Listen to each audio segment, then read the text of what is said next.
Ngibingelele kuwe mlaleli, ngiyathemba ukuthi uyaphila-ke. Mina ngizocela kuwe-ke laphana-ke ukuthi-ke mangabe usamusha-ke kulo-ke leli khasi-ke leli-ke wenze okulungile-ke laphana-ke ungixhase-ke ucindezele-ke ibhathini subscribe nje, akubizi imali, kumahhala nje ukhiphe nesenti-ke elimnyama-ke leli-ke khona uzokwazi phela ukuthi-ke uthole nezinye-ke iy'ndaba-ke ezintsha-ke nje ezizobe ngiy'faka kulona-ke leli khasi-ke leli-ke kusukela-ke manje-ke udaba kuletheke lona-ke namhlanje lapha sekhona-ke imemba-ke laphana enkulu-ke futhi-ke i-EFF-ke esishiye phansi-ke laphana-ke kwi-EFF-ke le member-ke ibisiveza ukuthi-ke laphana-ke i-MK-ke iyayifuna-ke kabi-ke i-MK-ke isilokhuzile-ke yathumela isicelo sokuthi-ke ihambe-ke iyojoyina phela-ke laphana-ke kumkhonto-ke wesizwe-ke kwavelana. Kodwa angifuni-ke mina ukuthi ngami into engizodlala-ke ividiyo-ke yomlisa-ke la veza khona okuningi-ke laphana-ke basayazwela ukuthi ngicela lapha sisule-ke le video ngema-comment section ushiye uvo lapho ukuthana-ke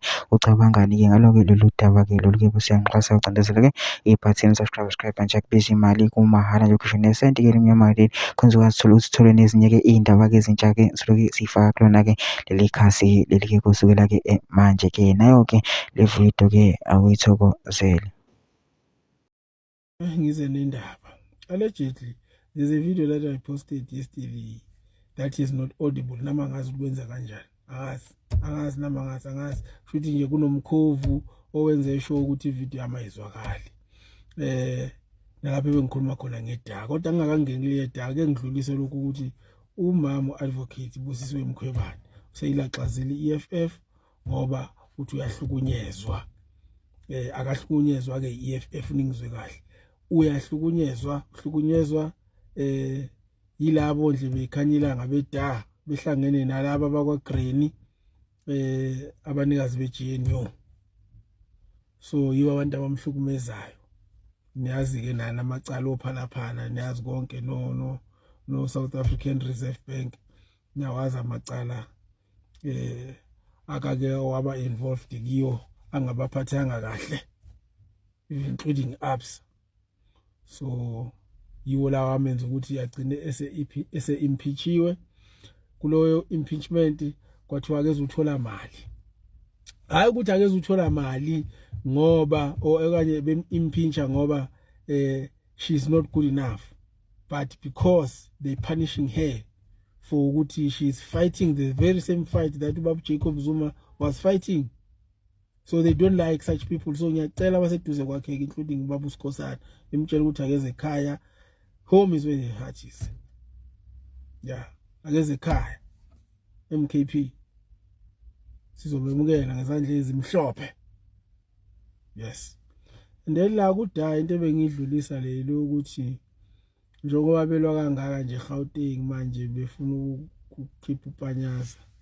Banenkinga labantu ukuthi ababafuna abantu abazobavimba ngoba manje sebecalculate bayabuka uMpostoli Paul ukuthi uzoyidlala yini le game kaCyril abamthembi yabo. So naye kahle bafuna ukumchitha, but kwelinye side bane plan yokuthi bathenge angazi ukuthi ngizobabizana laba party or laba holi beANC abakhona njengamanje abalapha phambili laba abavumelana nalento ejini. Angazi ngizobabizana nani nizolithola igama elibafanele yabo. Angifuni ukuthi amasel out ngoba lelo igama ingasazwakali kahle, alisenasiqi yabo. Yeah, nami ngizothola igama eli right nizobabiza ngalo labo baba laba nalabo mama balapha kwa Green okuyibona abafuna ukuthi iANC ihlangane nabacindezeli. So manje bafuna bona ukuthi bafuna ukuthatha over ipower uma kuphuma ubaba wenkomo.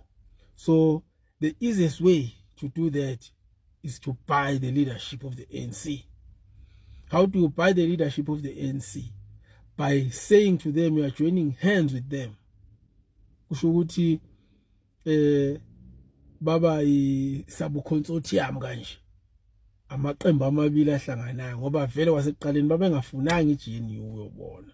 Babefuna nje ukuthi kube yibo neqembu lakwa Green. manje bafuna ukuthi bahlangane babe mbumba neqembu laka Green, bathi yibo vele amaqembu okudala ekhona eSouth Africa asekhona namanje and ane followership eningi. So bangahlangana bakwazi ukuthi balide le country ngoba i-economy la eSouth Africa idinga bona, imidingo omunye umuntu. So manje idanga ngoba ayinayo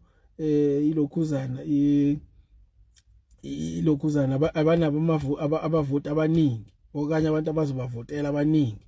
So kumele babhalanse ngani ngeqembu lakwa Green. So into abayifunayo ukuthi kube yiba abaphathayo kodwa basebenzisane neqembu lakwa Green after ubaba wenkomo, okusho ukuthi kahle kahle they want to take over but they must buy iqembu lakwa Green. So siyazi ukuthi vele leziyana zithandela imali. So if vele kwenzeka ukuthi abekho abashaya phansi ngonyawo, bazogcina vele belithengile iqembu lakwa Green, kuyoba yiyo iANC impela khona nizoyivotela. Ngoba manje uma ngabe bezolithenga bese belithatha belenza idanga ngenisavota nina niselivotela, kuzoba iANC eyimele, kube idaya eyimele ebese behlangana kube no president oweda deputy yakwa Green.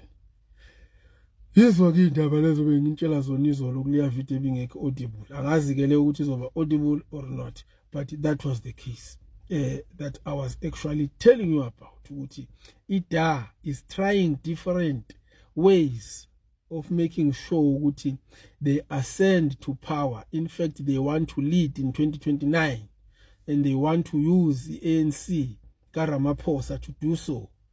And the only stumbling block that they have is the MK party, because if you people realize ukuthi ida ifuna ukwenzani and then you vote for MKP, it means ANC will not get votes in 2029. By so doing, then the MKP will lead this country in 2029. So it's up to you ke. Dala sishumayeli kama ilokhuzana indaba ye-MKP, manifuna uphathwa ida, it's fine, phathwana ida.